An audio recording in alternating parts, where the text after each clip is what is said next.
जय हिंद आप सभी को।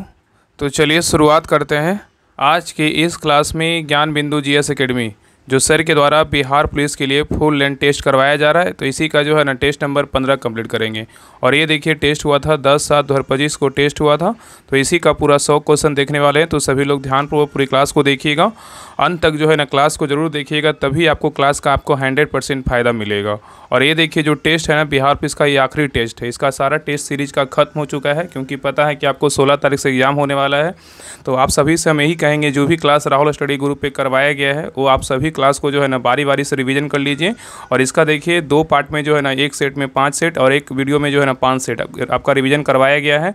तो जाके प्लेलिस्ट चेक कीजिएगा, आपको जो है ना सारा क्लास आपको मिल जाएगा। बाकी इसका भी हम सारा आपको रिवीजन करवा देंगे। जो 11 से जो बचा हुआ है ना 15 तक, आपको उसको भी हम रिवीजन करवा देंगे। तो आपसे हम यही कहना चाहेंगे कि अंत समय में रिवीजन कीजिए। देखिए स्टैटिक करवा चुके हैं MCQ, ज्योग्राफी करवा चुके हैं, रिपीटेड क्वेश्चन का करवा चुके हैं MCQ। ये सभी जितने भी क्लास करवाया गया ना, सारा क्लास आप जरूर कीजिएगा, ठीक है। बाकी इधर 2-3 दिन 4 दिन आपका जो भी समय बच रहा है, इसमें आपका जो है ना एक मतलब मैराथन क्लास आपको करवाएंगे। इसमें सारा जो है ना आपका रिवीजन क्लास ही करवाएंगे, ठीक है।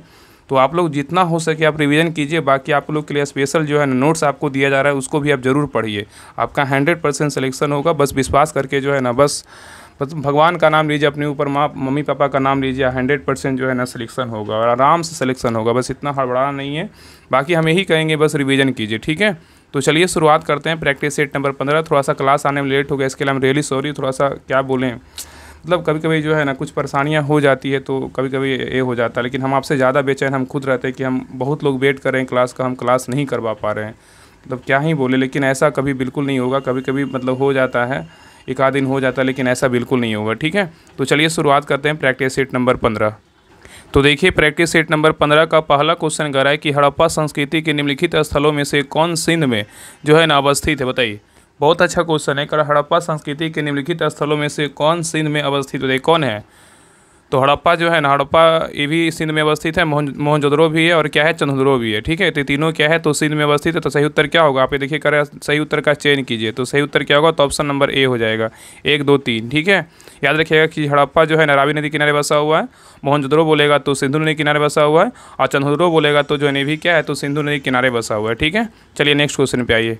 आगे देखिए कह रहा है कि सिंधु घाटी सभ्यता के संदर्भ में निम्नलिखित कथनों पर क्या कीजिए, विचार कीजिए। कह रहा है कि सिंधु घाटी सभ्यता के संदर्भ में निम्नलिखित कथनों पर विचार कीजिए। इसमें कह रहा है उपयुक्त कथन में से कौन सा कथन क्या है, बिल्कुल सही है। सही बताना है कि कौन सा कथन सही है, बताइए।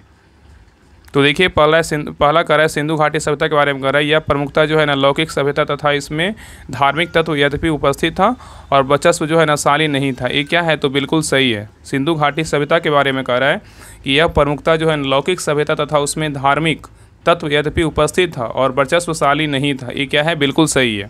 और आगे कह रहा है सिंधु घाटी सभ्यता के बारे में कह रहा है, उस काल में भारत में कपास के वस्त्र जो है ना बनाए जाते थे। ये भी कथन क्या है, तो बिल्कुल सही है। तो दोनों कथन क्या है, तो बिल्कुल सही है। 1 और 2 दोनों क्या है, तो सही है, ठीक है। चलिए आगे देखिए।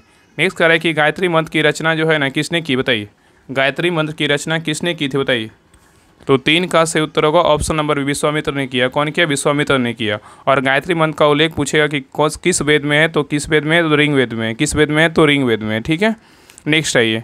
आगे देखिए मिलान करना है। सूची 1 में क्या है, तो मतलब यहाँ पे जो है ना दिया हुआ है कौन सा मतलब बुद्ध से संबंधित है। देखिए कह रहा है बुद्ध के जीवन की 4 महत्वपूर्ण घटनाएं हैं। कौन सा घटना जो है ना किससे संबंधित है, इसके बारे में बताना है। और देखिए सूची 2 दिया। चलिए बताइए, यहाँ पे देखिए जन्म होगा, क्या होगा, तो यहाँ पे जन्म होगा, ठीक है। जन्म कर लीजिए, जन्म होगा। जन्म जो है इनका संबंध किससे था, बताइए। जन्म बोलेगा तो कहाँ हुआ था, तो लुम्नी में हुआ था। कहाँ हुआ था, लुम्नी में हुआ था। और ज्ञान की प्राप्ति कहाँ हुआ था, ज्ञान की प्राप्ति हुआ था कहाँ, बोध गया में हुआ था। और प्रथम प्रवचन कहाँ दिए थे, सारनाथ में दिए थे। और महापरिनिर्वाण कहाँ हुआ था, कुशीनगर में हुआ था, ठीक है। यही ना जो मृत्यु हुआ था। तो सही उत्तर क्या होगा, तो ऑप्शन नंबर जो है ना सी होगा। यहाँ पे बी कर लीजिए, बाकी सी होगा, यहाँ पे बी होगा ऑप्शन नंबर, ठीक है। चलिए आगे देखिए। नेक्स्ट आइए। कह रहा है कि जैन तीर्थंकर, कह रहा है कि जैन तीर्थंकर पार्श्वनाथ निम्नलिखित स्थानों में से मुक्ता किससे संबंधित है, बताइए। कह रहा है कि जैन तीर्थंकर पार्श्वनाथ निम्नलिखित स्थानों में से मुक्ता किससे संबंधित है, बताइए। तो 5 का सही उत्तर होगा ऑप्शन नंबर 1, वाराणसी से। किससे थे संबंधित है, वाराणसी से, ठीक है। तो जैन तीर्थंकर पार्श्वनाथ निम्नलिखित स्थानों में मुक्ता जो है ना किससे संबंधित है, तो वाराणसी से थे, ठीक है। चलिए आगे देखिए। नेक्स्ट आइए। कह रहा है कि सेंड्रोकोटस ने चंद्रगुप्त मौर्य की पहचान किसने की, बताइए। सेंड्रोकोटस से चंद्रगुप्त मौर्य की पहचान जो है ना किसने की, बताइए। तो 6 का सही उत्तर होगा ऑप्शन नंबर 1, विलियम जोन्स ने किया। कौन किया, विलियम जोन्स ने किया, ठीक है। नेक्स्ट है ये निम्नलिखित में से कौन सा स्रोत मौर्यों के नगर प्रशासन का विस्तृत विवरण प्रस्तुत करता है, बताइए कौन करता है। क्वेश्चन कर रहा है कि निम्नलिखित में से कौन स्रोत मौर्यों के नगर प्रशासन का विस्तृत विवरण प्रस्तुत करता है, बताइए कौन करता है।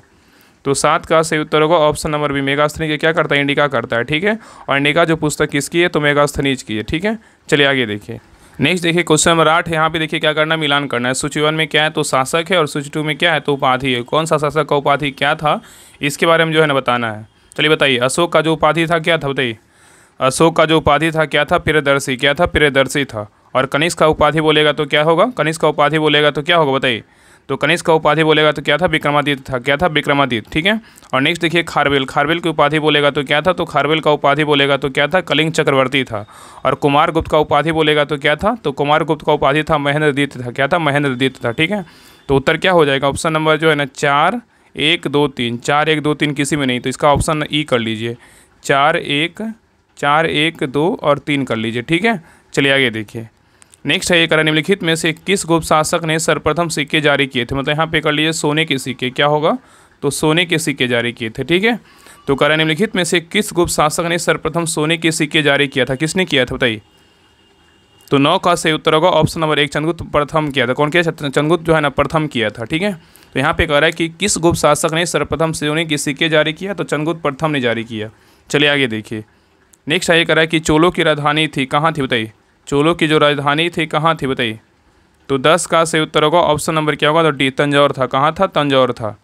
चलिए आगे देखिए, कर रहा है यहाँ पे सूची 1 क्या है, ग्रंथकार है, और सूची 2 में क्या है, तो मूल ग्रंथ है। मतलब कौन सा मूल ग्रंथ किस ग्रंथकार का है, मतलब किसने लिखा है, इसके बारे में जो है ना बताना है। चलिए बताइए, पहला है बरामिहिर। बरामिहिर के जो मूल ग्रंथ का नाम है क्या है, बताइए। तो बरामिहिर का बोलेगा तो क्या है, तो बृहद संहिता है। क्या है, तो बरामिहिर का बोलेगा तो व से बरामिहिर, व से क्या है, बृहद संहिता है। ठीक है, और विशाख दत्त का बोलेगा तो कौन सा मूल ग्रंथ है, तो विशाख दत्त का मूल ग्रंथ बोलेगा तो क्या है, तो देवीचंद्र गुप्तम है। क्या है, देवीचंद्र गुप्तम है। और नेक्स्ट है सुदरक। सुदरक का जो मूल ग्रंथ है क्या है, तो सुदरक का मूल ग्रंथ बोलेगा तो क्या है, तो मृच्छकटिकम है। क्या है, मृच्छकटिकम है। और बिल्हन का पूछेगा कि मूल ग्रंथ क्या है, तो बिल्हन का मूल ग्रंथ बोलेगा तो क्या है, विक्रमांक देव चरित्र है। ठीक है, तो सही उत्तर क्या होगा, तो ऑप्शन नंबर हो जाएगा बी होगा। 3 4 2 5 हो जाएगा। ठीक है, चलिए आगे देखिए। नेक्स्ट क्वेश्चन पे आइए। निम्नलिखित में से किसने राष्ट्रकूट साम्राज्य की नींव रखी थी, बताइए किसने रखा था। कह कि निम्नलिखित में से किसने राष्ट्रकूट साम्राज्य की नींव रखी थी, बताइए। तो 12 का सही उत्तर होगा ऑप्शन नंबर बी, दंतिद्रु ने रखा था। कौन रखा था, दंतिद्रु ने रखा था। चलिए आगे देखिए, कह रहा है कि दिल्ली की राजगद्दी पर अफगान शासकों के शासन का निम्नलिखित में से कौन सा एक सही कालानुक्रम है, बताइए। कह रहा है कि दिल्ली की राजगद्दी पर अफगान शासकों के शासन का निम्नलिखित में से कौन सा एक सही कालानुक्रम है, बताइए कौन है। तो 13 का सही उत्तर होगा ऑप्शन नंबर सी होगा, बहलोल लोदी है। उसके बाद क्या है, सिकंदर लोदी। यहाँ पे सिकंदर लोदी या सिकंदर शाह लोदी जो बोलिए, सिकंदर लोदी और कौन है, इब्राहिम लोदी है। तो बहलोल लोदी, सिकंदर लोदी और कौन है, इब्राहिम लोदी है। ठीक है, चलिए आगे देखिए। नेक्स्ट आइए, निम्न यात्रियों के पधारने का क्या अनुक्रम है, बताइए। कौन यात्री कब आया था, इसके बारे में जो है ना बताना है। कौन यात्री कौन मतलब पहले आया था या बाद में आया था, उसके बारे में बताइए। निम्न यात्रियों के पधारने का जो है ना क्या अनुक्रम है, बताइए। तो सबसे पहले कौन आया था, अलबरूनी आया था। सबसे पहले कौन आया, अलबरूनी आया। उसके बाद कौन आया, उसके बाद जो इबन बतूता आया। कौन है, इबन बतूता आया। उसके बाद कौन आया, तो ट्रेवेनियर आया। कौन है, ट्रेवेनियर आया। उसके बाद कौन आया था, उसके बाद मनुची आया था। तो सही उत्तर क्या होगा, तो ऑप्शन नंबर हो जाएगा बी हो जाएगा, 3 1 2 4। तो पहले आया था अलबरूनी, उसके बाद इबन बतूता आया, उसके बाद कौन आया, तो ट्रेवेनियर आया, उसके बाद कौन आया, लास्ट में मनुची आया था। नेक्स्ट है निम्नलिखित में से कौन सा एक ही सुमेली थे, मतलब कौन सा एक जो है ना सही है। यहाँ पे कौन सा वंश का राजधानी कहाँ था, इसके बारे में जो है बताना है। 3 गलत है और एक क्या है, सही है। तो देखिए, पहला काकतीय वंश की राजधानी कहाँ था, देवगिरी। ये क्या है, बिल्कुल गलत है। काकतीय वंश की राजधानी बोलेगा तो क्या था, वारंगल था। क्या था, तो वारंगल था। ठीक है, काकतीय वंश की राजधानी बोलेगा तो कहाँ था, वारंगल था। नेक्स्ट देखिए, होयसल वंश की राजधानी बोलेगा तो द्वार समुद्र। ये क्या है, तो बिल्कुल सही है। तो सही उत्तर क्या होगा, तो ऑप्शन नंबर बी होगा। चलिए आगे देख लेते हैं। नेक्स्ट करा यादव। यादव का राजधानी कहाँ था, यादव वंश का, तो वारंगल था। ये क्या है, बिल्कुल गलत है। काकतीय वंश का राजधानी बोलेगा तो वारंगल, और यादव वंश का राजधानी बोलेगा तो कहाँ था, देवगिरी था। कहाँ था, देवगिरी था। ठीक है, देवगिरी होगा। ठीक है, और नेक्स्ट देखिए, कह रहा है कि पांडव वंश की राजधानी कहाँ था, तो पांडव वंश की राजधानी मदुरा नहीं था। क्या था, मदुरै था। क्या था, मदुरै था। ठीक है, मदुरै। तब क्या होगा, सही होगा। तो सही उत्तर क्या होगा, ऑप्शन नंबर बी होगा। चलिए आगे देखिए, यहाँ पे कह रहा है कि तुजुक ए बाबरी। कह रहा है कि तुजुक ए बाबरी किस भाषा में लिखा गया था, बताइए। तुजुक ए बाबरी जो था किस भाषा में लिखा गया था, बताइए। तो 16 का सही उत्तर होगा ऑप्शन नंबर सी, तुर्की भाषा में लिखा गया था। नेक्स्ट है ये कह रहा है कि अकबर के शासनकाल की निम्नलिखित घटनाओं को कालानुक्रम में जो है ना व्यवस्थित कीजिए। बताइए अकबर के शासनकाल की निम्नलिखित घटनाओं को कालक्रम अनुसार व्यवस्थित कीजिए। बताइए कौन सा घटना जो है ना कब हुआ था, बताइए। देखिए पहला जजिया कर की समाप्ति, जजिया कर की समाप्ति बोलेगा तो कब हुआ था, ये हुआ था 1564 में। तो कब हुआ था, 1564 में हुआ था, ठीक है। और नेक्स्ट देखिएगा इबादत खाना का निर्माण कब हुआ था, ये हुआ था 1575 में हुआ था। कब हुआ था, 1575 में हुआ था। इबादत खाना का निर्माण अकबर द्वारा कब किया गया था, 1575 में किया गया था। और मजहर पर हस्ताक्षर बोलेगा तो ये कब हुआ था, तो 1579 में हुआ था। कब हुआ था, 1579 में हुआ था। और नेक्स्ट देखिए कह रहा है दीन इलाही की स्थापना, दीन इलाही की स्थापना बोलेगा तो कब हुआ था, 1582 में हुआ था। कब हुआ था, 1582 में हुआ था, ठीक है। अब बैठा दीजिए कौन हुआ था पहले, बताइए। तो सही उत्तर क्या होगा, तो 1 2 3 4, तो सही उत्तर क्या होगा, ऑप्शन नंबर जो है ना ए होगा, ठीक है। तो जजिया कर की समाप्ति बोलेगा तो 1564, इबादत खाना के निर्माण बोलेगा तो 1575, और मजहर पर हस्ताक्षर बोलेगा तो 1579, और दीन इलाही की स्थापना बोलेगा तो कब हुआ था, 1582 को हुआ था। चलिए आगे देखिए, यहाँ भी मिलान करना है। सूची 1 में क्या है, तो निर्माता है। सूची 2 में क्या है, तो स्मारक है। कौन सा स्मारक का निर्माण कौन करवाया था, इसके बारे में जो है ना बताना है। चलिए बताइए बाबर किसका निर्माण करवाया था, तो जामा मस्जिद का निर्माण बोलेगा किसने करवाया था, तो बाबर करवाया था। और दीन पनाह के निर्माण किसने करवाया था, तो हुमायूं करवाया था। और जहांगीर महल का निर्माण किसने करवाया था, अकबर करवाया था। कौन करवाया था, अकबर करवाया था। और अकबर के मकबरे को पूर्ण किसने करवाया था, तो जहांगीर करवाया था। कौन करवाया था, जहांगीर। तो जामा मस्जिद का निर्माण किसने करवाया, बाबर। दीन पनाह का निर्माण किसने करवाया, तो हुमायूं। और जहांगीर महल का निर्माण किसने करवाया, तो अकबर करवाया। और अकबर के मकबरे को पूर्ण किसने करवाया, तो जहांगीर करवाया, ठीक है। तो सही उत्तर क्या होगा, तो ऑप्शन नंबर हो जाएगा ए हो जाएगा, 1 2 3 4, ठीक है। चलिए आगे देखिए, नेक्स्ट कर रहा है कि शिवाजी का छत्रपति के रूप में औपचारिक राज्याभिषेक कहाँ पर हुआ था, बताइए। कह रहा है कि शिवाजी का छत्रपति के रूप में औपचारिक राज्याभिषेक कहाँ पर हुआ था, बताइए। तो 19 का सही उत्तर होगा ऑप्शन नंबर 1, रायगढ़ में हुआ था। कहाँ हुआ था, रायगढ़ में हुआ था, ठीक है। चलिए आगे देखिए, नेक्स्ट कह रहा है कि फ्रांसीसी ईस्ट इंडिया कंपनी संस्थापित हुई थी, बताइए किस में हुआ था, किसके शासनकाल में फ्रांसीसी ईस्ट इंडिया कंपनी संस्थापित मतलब स्थापित हुआ था, बताइए किसके शासनकाल में हुआ था। तो 20 का सही उत्तर होगा ऑप्शन नंबर ए होगा, लुई 14वें के शासनकाल में फ्रांसीसी ईस्ट इंडिया कंपनी का जो है ना स्थापना हुआ था। नेक्स्ट आइए करा कि सम्राट शाह आलम द्वितीय ने ईस्ट इंडिया कंपनी को बंगाल, बिहार तथा उड़ीसा को दीवानी प्रदान की थी, कब, बताइए। कह कि सम्राट शाह आलम द्वितीय ने ईस्ट इंडिया कंपनी को बंगाल, बिहार तथा उड़ीसा की दीवानी प्रदान की थी, कब, बताइए। तो 21 का सही उत्तर होगा ऑप्शन नंबर 1, 12 अगस्त 1765 किया था। कब किया था, 12 अगस्त 1765 को किया था, ठीक है। नेक्स्ट क्वेश्चन पे आइए। नेक्स्ट कह रहा है कि निम्नलिखित में से किसका सुमेल जो है ना नहीं है, मतलब किसका सुमेल नहीं है मतलब गलत है। कौन की मतलब एक 3 सही है और एक क्या है, गलत है। चलिए देखिए पहला करा स्थायी बंदोबस्त। स्थायी बंदोबस्त का स्थापना किसने किया था, मतलब किसके कार्यकाल में हुआ था, तो लॉर्ड कॉर्नवालिस किया था। बिल्कुल क्या है, तो सही है, ठीक है। और सहायक संधि किसने लाया था, सहायक संधि लाया था लॉर्ड बेलेजली लाया था, ये भी क्या है, तो सही है। और व्यक्तिगत के सिद्धांत बोले किसने लाया था, लॉर्ड डलहौजी लाया था, ये भी क्या है, तो सही है। और नेक्स्ट देखिए कह रहा है कि उच्चतम निष्क्रियता किसने लाया था, लॉर्ड कैनिंग लाया था, ये क्या है, बिल्कुल गलत है। उच्चतम निष्क्रियता की बात करें किसने लाया था, तो लॉर्ड एल्गिन लाया था। कौन लाया था, लॉर्ड एल्गिन लाया था। कौन लाया था, लॉर्ड क्यों बोलेंगे, एल्गिन डायरेक्ट बोलिए, एल्गिन लाया था, ठीक है। तो ये क्या है, गलत है। तो उत्तर क्या होगा, ऑप्शन नंबर डी हो जाएगा।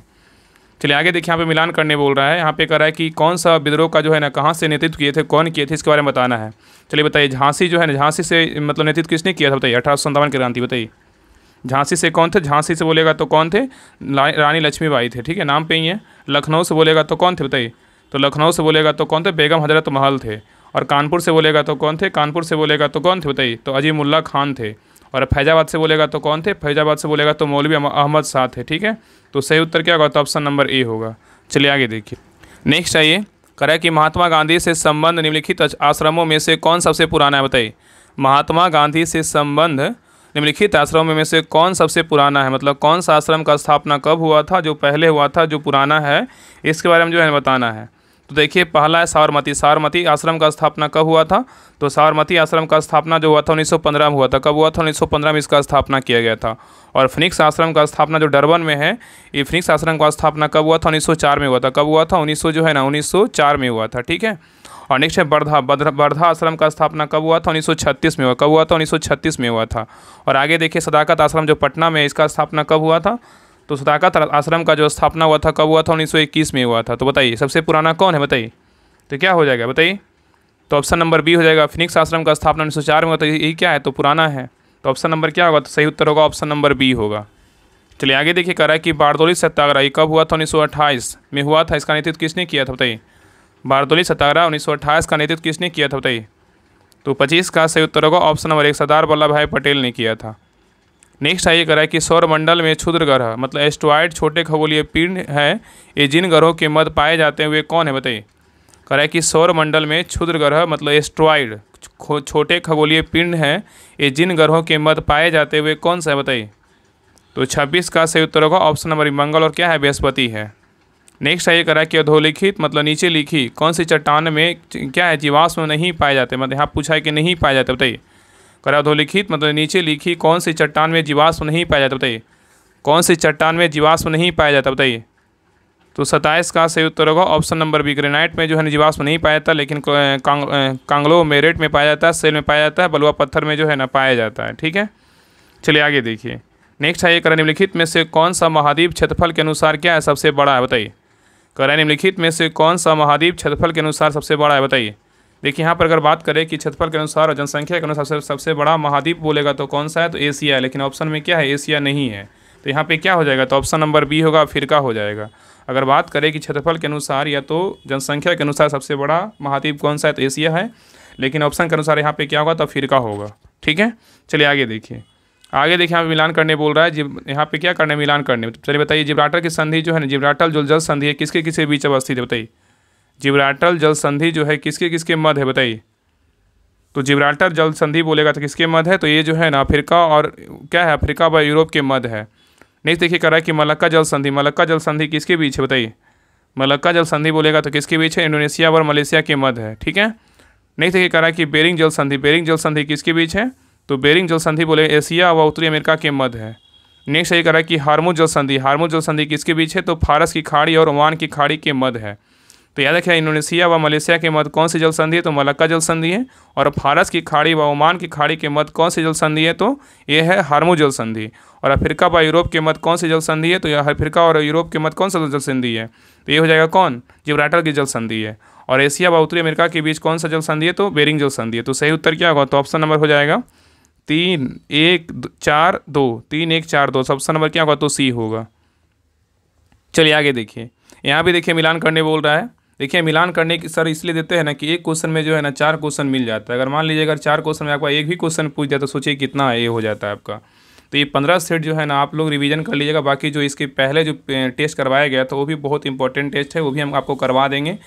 लेकिन इधर तो एक दिन क्लास नहीं है, इसके लिए हम रियली सॉरी, थोड़ा सा आप एडजस्ट कर लीजिएगा। बाकी हम पूरा आपको हम जो जितना भी क्लास है सारा हम समाप्त करवा देंगे। ठीक है, चलिए बताइए क्वेश्चन नंबर देखिए 30 का रहा है कि बिली बताइए, बिली कहाँ का बताइए। बिली जो है ना कहाँ का है, तो बिली कहाँ का, ऑस्ट्रेलिया का है। कहाँ का, ऑस्ट्रेलिया का है। हरिकेन बोलेगा तो कहाँ का बताइए, हरिकेन बोलेगा तो कहाँ का, अमेरिका का है, संयुक्त राज्य अमेरिका का है। ठीक है, और टाइफून बोलेगा तो कहाँ का, टाइफून बोलेगा तो चीन का है। और बागियो बोलेगा तो कहाँ का है, तो फिलीपींस का है। ठीक है, तो सही उत्तर क्या होगा, तो ऑप्शन नंबर बी हो जाएगा 2 1 4 3। नेक्स्ट क्वेश्चन पे आइए करा कि बांग्लादेश, करा बांग्लादेश की सीमा से लगे भारत के राज्य जो है ना कौन सा है बताइए। बांग्लादेश की सीमा से लगे भारत के जो राज्य है कौन सा है बताइए। तो 31 का सही उत्तर होगा ऑप्शन नंबर क्या है, तो सी है, मेघालय है, असम है, पश्चिम बंगाल और क्या है त्रिपुरा है, और एक क्या है मिजोरम भी है। ठीक है, मिजोरम ऑप्शन में नहीं है। तो कह रहा है कि बांग्लादेश की सीमा से लगे भारत के राज्य कौन कौन है, तो मेघालय, असम, पश्चिम बंगाल, त्रिपुरा क्या है मिजोरम है। चलिए आगे देखिए कह रहा है कि निम्नलिखित में से कौन सा जिला धारवाड़ भूस्तरीय रचना वाला नहीं है। यहाँ पे देखिए नहीं बोल रहा है। कह रहा है निम्नलिखित में से कौन सा जिला धारवाड़ भूस्तरीय रचना वाला नहीं है, बताइए कौन नहीं है। तो 32 का सही उत्तर होगा ऑप्शन नंबर क्या है, तो बी, रोहतास नहीं है। यहाँ पे क्या है, विंध्यन का है। किसका है, विंध्यन का है। ठीक है, और मुंगेर है, जमुई है, नवादा है। ठीक है, नेक्स्ट सही करा है कि दक्षिण भारत की सबसे ऊंची चोटी कौन सी बताइए। दक्षिण भारत की सबसे ऊंची चोटी कौन सी है। तो 33 का सही उत्तर होगा ऑप्शन नंबर 1 अनाईमुडी है। क्या है, तो अनाईमुडी है। नेक्स्ट सही करा कि तमिलनाडु व आंध्र प्रदेश के तट का नाम क्या है बताइए। तमिलनाडु व आंध्र प्रदेश के तट का नाम क्या है बताइए। तो 34 का सही उत्तर होगा ऑप्शन नंबर 1 कोरोमंडल तट है। क्या है, तो कोरोमंडल तट है। ठीक है, और कर्नाटक व केरल के मध्य कौन सा तट है, तो मालाबार तट है। ठीक है, नेक्स्ट ये करा कि भौगोलिक क्षेत्र की दृष्टि से भारत के निम्न जिलों में से कौन सा जिला सबसे बड़ा है बताइए। क्वेश्चन कह रहा है कि भौगोलिक क्षेत्र की दृष्टि से भारत के निम्न जिलों में से कौन सा जिला सबसे बड़ा पूछा है, सबसे बड़ा जिला कौन सा है। ऑप्शन को देखिए और आंसर बताइए क्या होगा। तो 35 का सही उत्तर होगा ऑप्शन नंबर बी कच्छ है। कौन सा जिला है, तो कच्छ है। नेक्स्ट है ये करा कि बिहार के किस जिले में गंगा नदी सबसे लंबी है बताइए। कह रहा है बिहार के किस जिले में गंगा नदी सबसे लंबी है, बताइए। तो 36 का सही उत्तर होगा ऑप्शन नंबर जो है ना सी, पटना है। कौन सा जिला है, तो पटना है। और यहाँ पे याद रखिए ना कि बिहार में कितनी जिला जो है ना, पूछेगा कि गंगा से मिलती है, बिहार में कितनी जिला जो है ना गंगा नदी से, बिहार का कितना जिला गंगा नदी से मिलती है, तो टोटल याद रखिए कितना जिला मिलती है, तो 12 जिला मिलती है। कितना जिला मिलती है, तो 12 जिला मिलती है, ठीक है, याद रखिएगा। चलिए आगे देख कर रहा है कि यहाँ पे देखिए, यहाँ पे क्या करना है, सुमेलित करना है। यहाँ पे सूची 1 में क्या है, तो खनिज है, और सूची 2 में क्या है, शीर्ष उत्पादक राज्य है। कौन सा खनिज का कौन सा उत्पादक राज्य है, इसके बारे में बताना है। चलिए बताइए, लौ एस का जो शीर्ष उत्पादक राज्य कौन सा, बताइए। लौ एस का शीर्ष उत्पादक राज्य कौन सा है, तो कौन सा बताइए, तो उड़ीसा है। कौन सा राज्य है, उड़ीसा है। तांबा का शीर्ष उत्पादक राज्य बोलेगा तो कौन सा है, तांबा का बोलेगा तो राजस्थान है। सोना का शीर्ष उत्पादक राज्य बोलेगा तो कौन सा है, सोना का बोलेगा तो कर्नाटक है। अवरक का बोले अवरक से क्या है, आंध्र प्रदेश। तो सही उत्तर क्या होगा, ऑप्शन नंबर ए हो जाएगा। चलिए आगे देखिए, कर रहा है कि संविधान सभा की प्रांतीय संविधान समिति के अध्यक्ष कौन था, बताइए। मतलब कौन थे, संविधान सभा का प्रांतीय संविधान समिति के जो अध्यक्ष थे कौन थे, बताइए। तो 38 का सही उत्तर होगा option number B, Pandit Jawaharlal Nehru थे। कौन थे, पंडित जवाहरलाल नेहरू थे, ठीक है, याद रखिएगा। और बात करें कि प्रारूप समिति के अध्यक्ष कौन थे, डॉक्टर भीमराव अम्बेडकर थे। अगर पूछे क्वेश्चन कि प्रारूप समिति के अध्यक्ष कौन थे, डॉक्टर भीमराव अम्बेडकर थे। और डॉक्टर राजेंद्र प्रसाद के बारे में बात करें तो पूछेगा कि यहाँ पे जो है ना संचालन समिति के अध्यक्ष कौन थे, डॉक्टर राजेंद्र प्रसाद थे। और याद रखिएगा कि एक मिनट यहाँ पे गलत हो गया, 1 मिनट। देखिए यहाँ पे थोड़ा सा ध्यान दीजिए, तो सॉरी थोड़ा सा गलत हो गया। देखिए यहाँ पे देखिए कह रहा है ना कि संविधान सभा की प्रांतीय संविधान समिति के अध्यक्ष पूछा है कौन था, बताइए। तो यहाँ पे हो जाएगा कौन थे, सरदार पटेल थे। कौन थे, सरदार पटेल थे, ठीक है। थोड़ा सा बाई मिस्टेक हो गया। कह रहे हैं कि संविधान सभा की प्रांतीय संविधान समिति के अध्यक्ष कौन थे, सरदार पटेल थे, ठीक है, याद रखिएगा। तो क्वेश्चन का उत्तर क्या होगा, सरदार पटेल हो जाएगा। और यहाँ बात करें कि प्रारूप समिति के अध्यक्ष कौन थे, डॉक्टर भीमराव अम्बेडकर थे। और पंडित जवाहरलाल नेहरू का बात करें तो किसके अध्यक्ष थे, तो केंद्रीय शक्ति समिति के अध्यक्ष बोलेगा तो कौन थे, पंडित जवाहरलाल नेहरू थे। और केंद्रीय संविधान समिति के अध्यक्ष बोलेगा तो कौन थे, पंडित जवाहरलाल नेहरू ही थे, ठीक है। और डॉक्टर राजेंद्र प्रसाद का बात करें तो संचालन समिति के अध्यक्ष कौन थे, संचालन समिति के डॉक्टर राजेंद्र प्रसाद थे, ठीक है। तो ये चारों जो है ना ऑप्शन याद रखिएगा। बाकी संविधान सभा के प्रांतीय संविधान समिति का बोलेगा तो कौन हो जाएंगे, सरदार पटेल। नेक्स्ट ये करा है कि यहाँ पे देखिए मिलान करने बोल रहा है। संविधानिक क्या है, तो प्रावधान और क्या है, स्रोत है। कौन सा प्रावधान कहाँ से लिया गया, किस देश से लिया गया, इसके बारे में बताना है। चलिए बताइए, विधि का शासन कहाँ से लिया गया, बताइए। विधि का शासन बोलेगा तो कहाँ से लिया गया, ब्रिटेन इंग्लैंड से लिया गया है, ठीक है। और विधि द्वारा स्थापित प्रक्रिया बोलेगा तो कहाँ से लिया गया, तो विधि द्वारा स्थापित प्रक्रिया बोलेगा तो कहाँ से लिया गया, तो जापान से लिया गया। कहाँ से लिया गया, जापान से लिया गया है। और राष्ट्रपति की विचारत राज्यपाल द्वारा विधेयक सुरक्षित रखना, ये कहाँ से लिया गया है, तो ये लिया गया है, कहाँ से लिया गया है, तो ये लिया गया है कनाडा से। कहाँ से लिया गया है, कनाडा से लिया गया है। और नेक्स्ट देखिए कह रहा है कि विस्तृत उभयनिष्ठ सूची मतलब समवर्ती सूची। विस्तृत उभयनिष्ठ सूची मतलब क्या है, समवर्ती सूची कहाँ से लिया गया, तो ऑस्ट्रेलिया के संविधान से लिया गया। तो सही उत्तर क्या होगा, तो ऑप्शन नंबर हो जाएगा डी होगा। क्या होगा, तो डी होगा।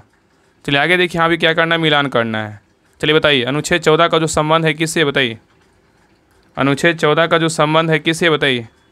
अनुच्छेद 14 का संबंध किससे, समानता का अधिकार से है। अनुच्छेद 36 का संबंध किससे, बताइए। अनुच्छेद 36 का संबंध किससे, नीति निर्देशक तत्व से है, ठीक है। अनुच्छेद 74 का संबंध किससे, तो अनुच्छेद 74 का संबंध बोलेगा तो किससे, बताइए। तो अनुच्छेद 74 का संबंध बोलेगा किससे, तो मंत्रिपरिषद से। किससे, मंत्रिपरिषद से है। अनुच्छेद 368 का संबंध बोलेगा किससे, संविधान संशोधन की प्रक्रिया से है।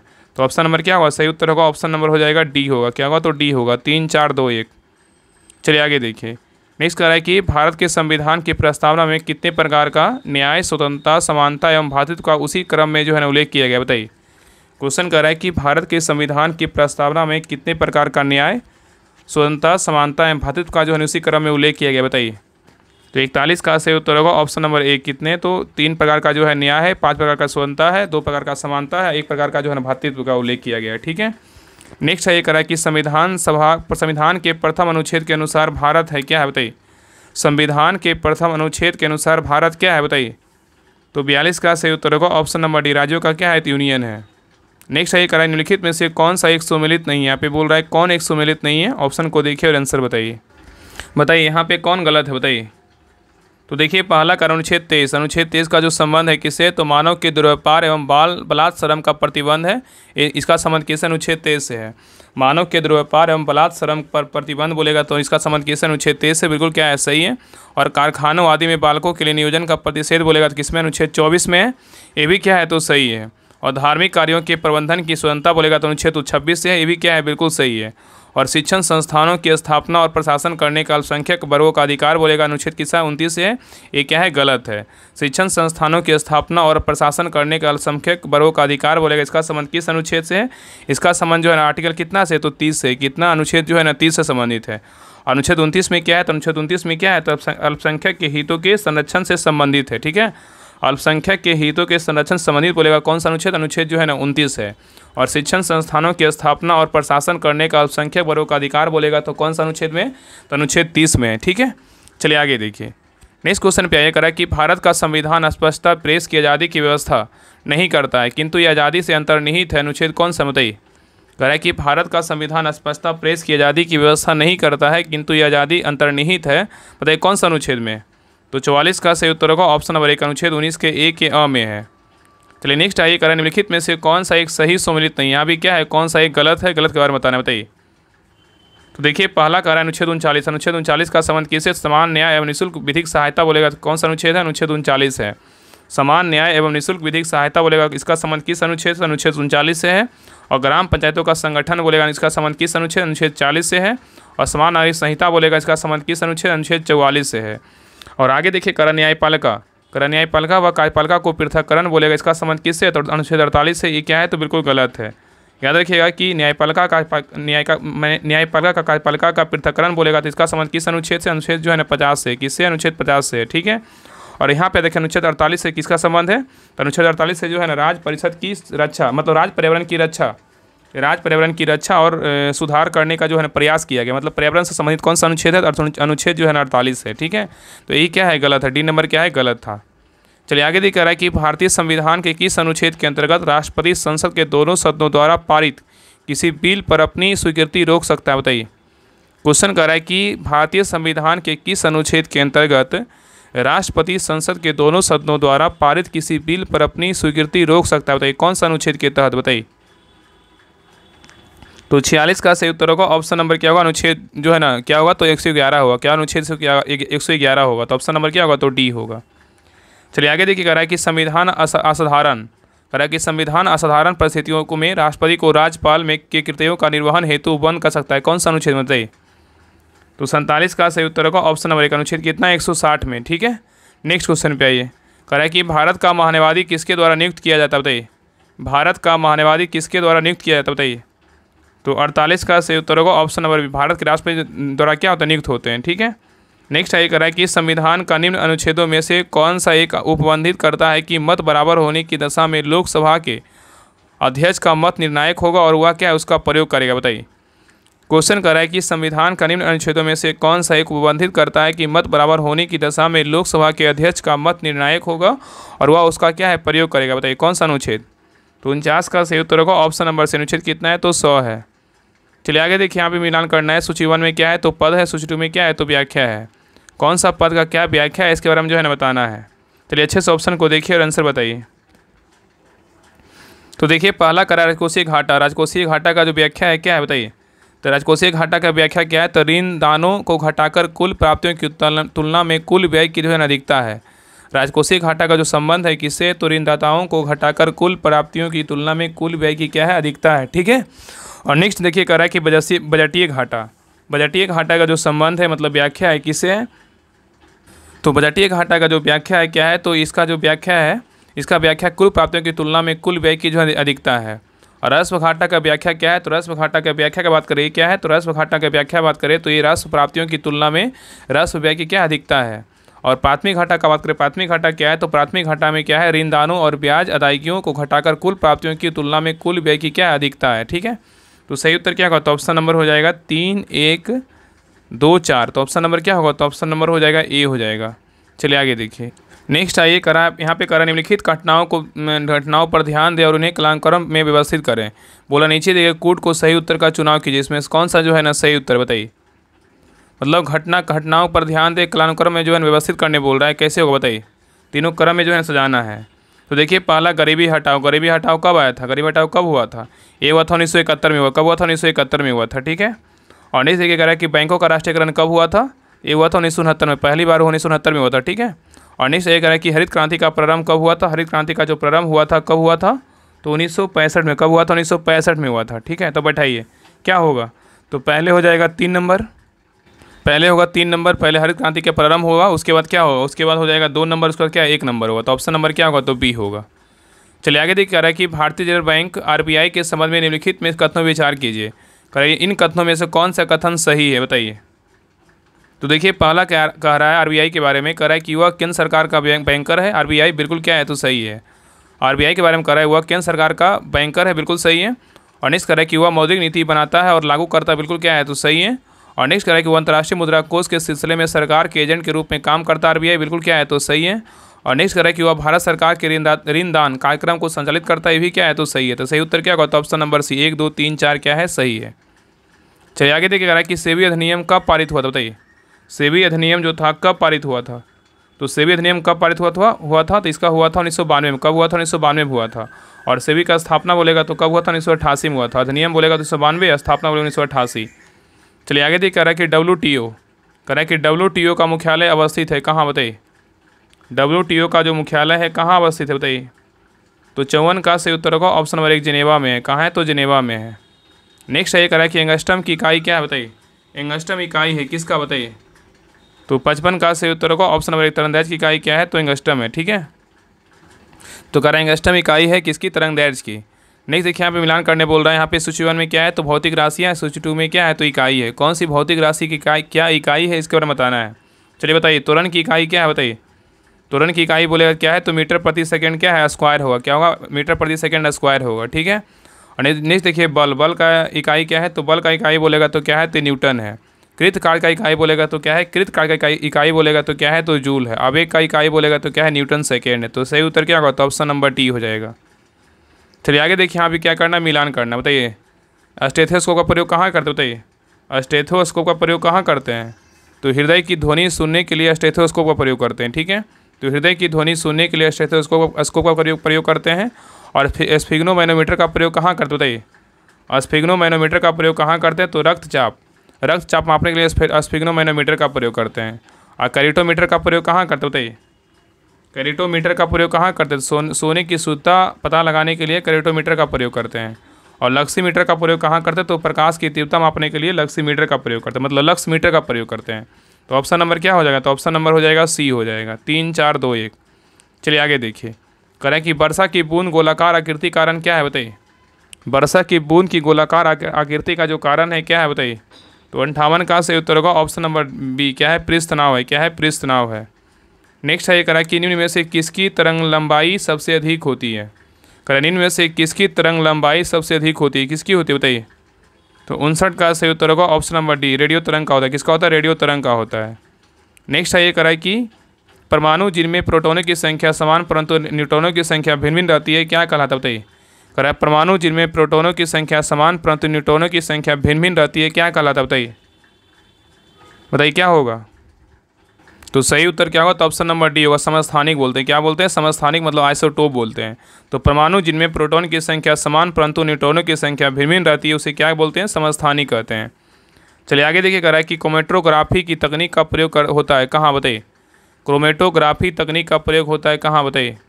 तो 61 का सही उत्तर होगा ऑप्शन नंबर डी, एक मिश्रण से पदार्थों को अलग करने में क्रोमेटोग्राफी तकनीक का प्रयोग होता है। नेक्स्ट है निम्नलिखित द्रवों में से कौन सा ऊष्मा का बहुत अच्छा क्या है, तो चालक है, बताइए। निम्नलिखित द्रवों में से कौन सा ऊष्मा का बहुत अच्छा चालक है, बताइए कौन है। तो 62 का सही उत्तर होगा ऑप्शन नंबर 1 पारा है। क्या है, तो पारा है। चलिए आगे देखिए, कह रहा है कि आरसू गैस क्या है, बताइए। आरसू गैस है, क्या है, बताइए। तो 63 का सही उत्तर होगा ऑप्शन नंबर क्या है, तो बी होगा, क्लोरीन है। क्या है, तो क्लोरीन है। आरसू गैस क्या है, तो क्लोरीन है। चलिए आगे देखिए, यहाँ भी क्या करना है, मिलान करना है। चलिए बताइए, नीला थोथा क्या होगा, बताइए। नीला थोथा क्या बोलते हैं, नीला थोथा क्या बोलते हैं, कॉपर सल्फेट बोलते हैं। एप्सम सॉल्ट को क्या बोलते हैं, बताइए। एप्सम सॉल्ट को क्या बोलते हैं, मैग्नीशियम सल्फेट बोलते हैं। बेकिंग सोडा को क्या बोलते हैं, बेकिंग सोडा को क्या बोलते हैं, बताइए। सोडियम बाइकार्बोनेट बोलते हैं, ठीक है। और कास्टिक सोडा को क्या बोलते हैं, कास्टिक सोडा को बोलेगा तो सोडियम हाइड्रोक्साइड बोलते हैं। तो सही उत्तर क्या होगा, तो ऑप्शन नंबर डी हो जाएगा। चलिए आगे देखिए, कह रहा है कि शक्कर के किण्वन से क्या बनता है, बताइए। शक्कर के किण्वन से क्या बनता है। तो 65 का सही उत्तर होगा ऑप्शन नंबर 1 इथाइल अल्कोहल बनता है। नेक्स्ट है ये कह रहा है कि प्राकृतिक रबड़ किसका बहुलक है, बताइए। प्राकृतिक रबड़ किसका बहुलक है। तो 66 का सही उत्तर होगा ऑप्शन नंबर 1 आइसोप्रीन का है। किसका है, तो आइसोप्रीन का है, ठीक है। नेक्स्ट आइए, कह रहा है टेफ्लॉन क्या है, बताइए। टेफ्लॉन क्या है, बताइए। टेफ्लॉन क्या है? तो सही उत्तर क्या होगा? ऑप्शन नंबर 1 फ्लोरोकार्बन है। क्या है? फ्लोरोकार्बन है। चलिए आगे देखिए, मिलान करना है। बताइए अचार में कौन सा अम्ल होता है? बताइए अचार में कौन सा अम्ल होता है? तो अचार में कौन सा अम्ल होता है? एस्टिक अम्ल होता है। क्या होता है? एस्टिक अम्ल होता है। खट्टा दूध में कौन सा अम्ल होता है? बताइए। तो खट्टा दूध में कौन सा अम्ल होता है? लैक्टिक अम्ल होता है। सेब में कौन सा अम्ल होता है? बताइए। सेब में कौन सा अम्ल होता है? मैलिक अम्ल होता है। और शीतल पेय एवं सोडा वाटर में कौन सा अम्ल होता है? तो शीतल पेय एवं सोडा वाटर में कौन सा अम्ल होता है? तो कार्बोनिक अम्ल होता है। क्या होता है? कार्बोनिक अम्ल। तो सही उत्तर क्या होगा? तो 2 क्या हो जाएगा? 2 3 4 1, 2 3 4 1। ऑप्शन नंबर क्या होगा? तो बी होगा। चलिए आगे देखिए, कह रहा है कि मच्छर भगाने वाली दवाओं में सक्रिय रसायन कौन सी है? मच्छर भगाने वाली दवाओं में सक्रिय रसायन कौन सी है? तो 69 का सही उत्तर क्या होगा? तो ऑप्शन नंबर ए होगा, एलिथ्रीन है। क्या है? एलिथ्रीन है। तो मच्छर भगाने वाले दवाओं में क्या है? तो एलिथ्रीन रसायन है। नेक्स्ट है, ये कह रहा है कि रेशम कीट पालन को क्या कहते हैं? रेशम कीट पालन को क्या कहते हैं? तो 70 का सही उत्तर होगा ऑप्शन नंबर क्या होगा? तो सी, सेरीकल्चर कहते हैं। क्या कहते हैं? सेरीकल्चर कहते हैं। मधुमक्खी पालन को एपीकल्चर कहते हैं। बागवानी को क्या बोलते हैं? हार्टिकल्चर बोलते हैं। और फूलों को, बगान को क्या बोलते हैं? फ्लोरिकल्चर बोलते हैं। नेक्स्ट है, कह रहा है कि चट्टान पर उगने वाले पादप क्या कहलाते हैं? बताइए चट्टान पर उगने वाले पादप क्या कहलाते हैं? तो 71 का सही उत्तर होगा ऑप्शन नंबर डी। क्या बोलते हैं? शैलोदभिद बोलते हैं। क्या क्या? शैलोदभिद बोलते हैं। और इसको अंग्रेजी में जो है ना लिथोफाइट्स बोलते हैं। क्या बोलते हैं? लिथोफाइट्स। तो कहीं कहीं ना आपको ऑप्शन में लिथोफाइट्स आ गया, तो लिथोफाइट जो अंग्रेजी वर्ड है उसको याद रखिएगा, लिथोफाइट। ठीक है। नेक्स्ट है, कह रहा है कि पपीते में पीले रंग का कारण क्या है? बताइए पपीते में पीले रंग का जो कारण है क्या है? बताइए। तो 72 का सही उत्तर क्या होगा? ऑप्शन नंबर सी, करिका क्या है? जैंथीन है। क्या है? करिका जैंथीन है। तो पपीते में पीले रंग का कारण क्या है? तो करिका जैंथीन है। ठीक है। चलिए आगे देखिए।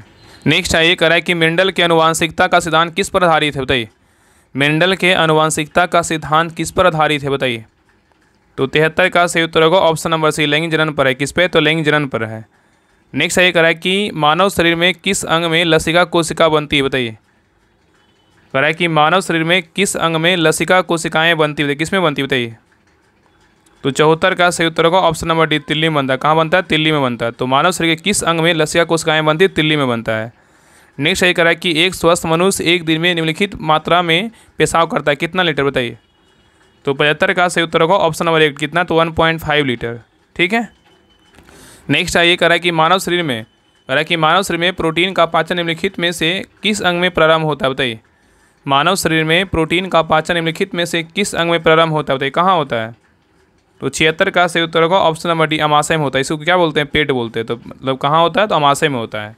तो मानव शरीर में प्रोटीन का पाचन निम्नलिखित में से किस अंग से प्रारंभ होता है? तो अमाशय से होता है। चलिए आगे देखिए, यहाँ पे बोल रहा है कि निम्नलिखित में से कौन सा युग्म सही सुमेलित नहीं है, मतलब कौन सा गलत है। यहाँ पे क्या है? तो विटामिन है। यहाँ पे क्या है? तो रोग है। चलिए बताइए, नियासिन जो है ना, नियासिन से क्या होता है? बताइए नियासिन की कमी से कौन सा रोग होता है? तो क्या होता है? ये क्या है? बिल्कुल पिलागरा होता है। बिल्कुल क्या है? तो सही है। ये क्या है? बिल्कुल सही है। और थायमिन कमी से क्या होता है? बेरी, ये क्या है? बिल्कुल सही है। विटामिन डी कमी से क्या होता है? तो सूखा रोग होता है। ये भी क्या है? सही है। और विटामिन के की कमी से क्या होता है? बांधपन होता है। ये क्या है? गलत है। विटामिन के कमी से क्या होता है? रक्त का थक्का नहीं जमता है। ठीक है, विटामिन के कमी से। और बांधपन जो होता है किस कौन सा विटामिन कमी से होता है? तो ए डी और ई के से होता है। ए डी ई से होता है। कौन सा मतलब ए डी ई कमी रहेगा तो क्या होगा? बांधपन होता है। ठीक है, याद रखिएगा। तो ऑप्शन नंबर क्या है? डी गलत है। नेक्स्ट ये कह रहा है कि अंतर्राष्ट्रीय सौर गठबंधन के देश साझेदारी ढांचे पर हस्ताक्षर करने वाला पहला अफ्रीकी देश कौन बन गया? बताइए। कह रहा है अंतर्राष्ट्रीय सौर गठबंधन के देश साझेदारी ढांचे पर हस्ताक्षर करने वाला पहला अफ्रीकी देश कौन बना है? तो 78 का सही उत्तर होगा ऑप्शन नंबर 1, मॉरिशस बना है। कौन बना है? मॉरिशस बना है। नेक्स्ट ये कह रहा है कि म्यांमार के भूकंप प्रभावित क्षेत्रों में सहायता प्रदान करने हेतु भारत ने कौन सा ऑपरेशन चलाया था? बताइए। म्यांमार के भूकंप प्रभावित क्षेत्रों में सहायता प्रदान करने हेतु भारत ने कौन सा ऑपरेशन चलाया था? बताइए। तो 79 का सही उत्तर होगा ऑप्शन नंबर सी, ऑपरेशन जो है ना ब्रह्मा चलाया था। क्या चलाया था? ऑपरेशन ब्रह्मा चलाया था। ठीक है। नेक्स्ट ये कह रहा है कि ऑर्डर ऑफ एक्सीलेंस अवार्ड से किस देश ने प्रधानमंत्री को जो है सम्मानित किया? बताइए। ऑर्डर ऑफ एक्सीलेंस अवार्ड से किस देश ने प्रधानमंत्री को सम्मानित किया? बताइए किसने किया है सम्मानित? तो 80 का सही उत्तर होगा ऑप्शन नंबर 1, गुयाना किया है। कौन किया है? गुयाना किया है। नेक्स्ट ये कह रहा है कि भारत और किस देश ने वर्ष 2026 को संस्कृति, पर्यटन और एआई के वर्ष के रूप में मनाने की घोषणा की है? बताइए।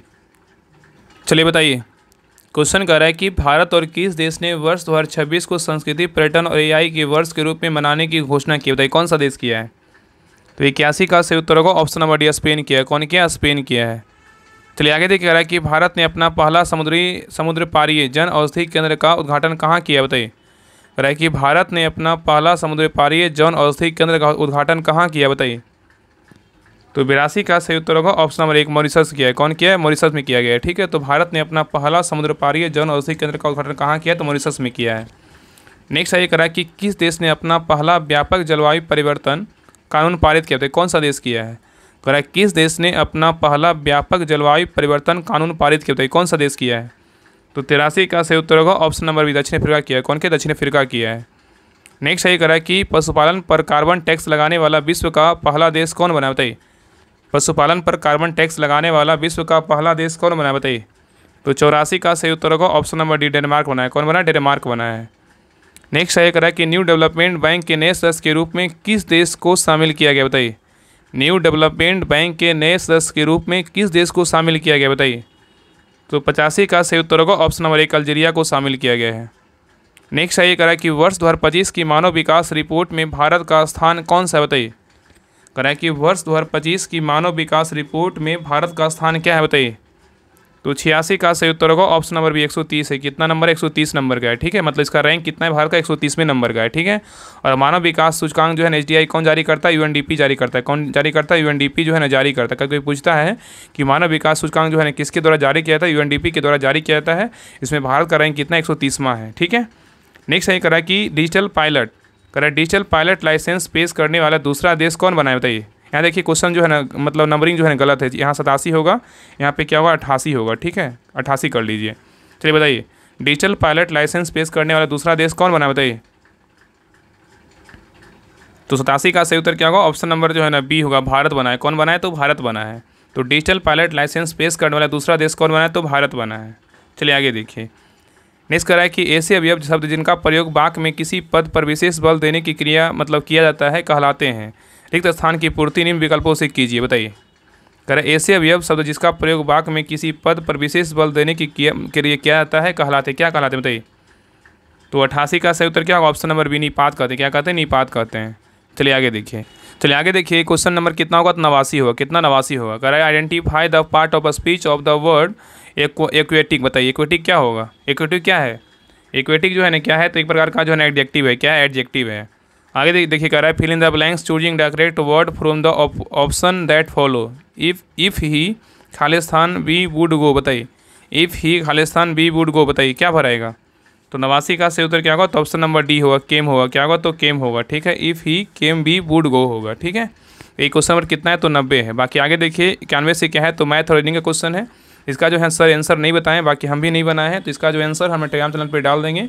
बाकी इसका जो है ना सेट का कुछ सोल्यूशन का मैथ का सोल्यूशन नहीं मिला होगा। बाकी सर जो है ना एक क्लास में जितने भी सेट का जो नहीं सोल्यूशन करवाए थे, एक जो वीडियो मैंने सारा उसमें करवा दिए हैं। तो आपको जो है ना हम जो मैथ का जो सर करवाए हैं, जो क्वेश्चन करवाए PYQ, उसका PDF हम टेलीग्राम चैनल पर डाल देंगे। आप वहाँ से जो उसको देख लीजिएगा। तो टेलीग्राम चैनल जो है ज्वाइन कर लीजिएगा। कमेंट सेक्शन और डिस्क्रिप्शन में जो है टेलीग्राम चैनल का लिंक दिया हो, तो लिंक पर क्लिक करके टेलीग्राम चैनल ज्वाइन कर लीजिएगा। आपको वहाँ पर मैथ का PDF मिल जाएगा। और जो भी आगे जो करवाएंगे इधर 1-2 दिन में, आपको जो आंसर दिए होंगे ना सारा, हम आपको आंसर टेलीग्राम चैनल पर डाल देंगे। तो आप वहाँ से उसको कर लीजिएगा। ठीक है, बाकी आप लोग का कितना स्कोर आया आप लोग शेयर कीजिएगा। आप लोग कमेंट कीजिएगा क्लास कैसा लगा आप लोग ज़रूर बताइएगा, और कितना आपका स्कोर आया ज़रूर शेयर कीजिएगा। ठीक है, बाकी सभी लोग क्लास को लाइक कर दीजिए, शेयर कर दीजिए, और चैनल पे नए हैं चैनल को सब्सक्राइब जरूर कर लीजिए। ठीक है, बाकी मैथ का PDF हम डाल देंगे टेलीग्राम चैनल पे, तो वहाँ से आप उसको देख लीजिएगा। सारा जो है उतना मैथ अगर कर लीजिएगा तो आपका जो है ना मैथ का, हमको नहीं लगता है कि आपका मैथ नहीं बनेगा। वो सारा अगर सोल्यूशन PDF भी रहेगा, सोल्यूशन PDF भी हम डाल देंगे। ठीक है, तो मिलते हैं एक नई क्लास में, तब तक के लिए जय हिंद, जय भारत।